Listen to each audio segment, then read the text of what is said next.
Assalamualaikum warahmatullahi wabarakatuh. Madayaw, umayong adlaw kaninyong tanan. Magandang araw sa inyong lahat. Noong taong 2021, mahigit 11,000 na Pilipino ang nasawi dahil sa aksidente sa kalsada.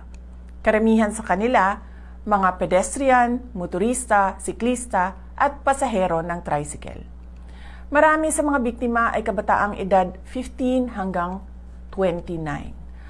Ang road safety ay hindi lang trabaho ng traffic enforcers.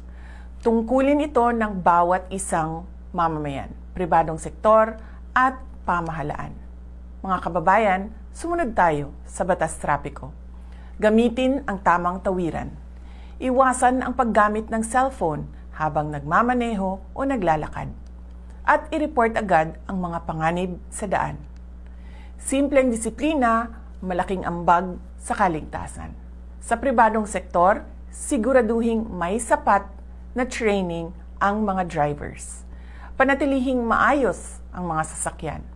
At seryosohin ang mga pulisiya para sa kaligtasan. Hindi lang ang inyong empleyado ang napoprotektahan, pati ang bawat taong nasa kalsada. Tungkulin naman ng gobyerno na panatilihing ligtas ang mga infrastruktura. Mahigpit na ipatupad ang batas trapiko at palaganapin ang kaalaman tungkol sa road safety. Ngayong Land Transportation Safety Month, magtulungan tayo para sa mas ligtas, mas maayos na biyahe para sa lahat.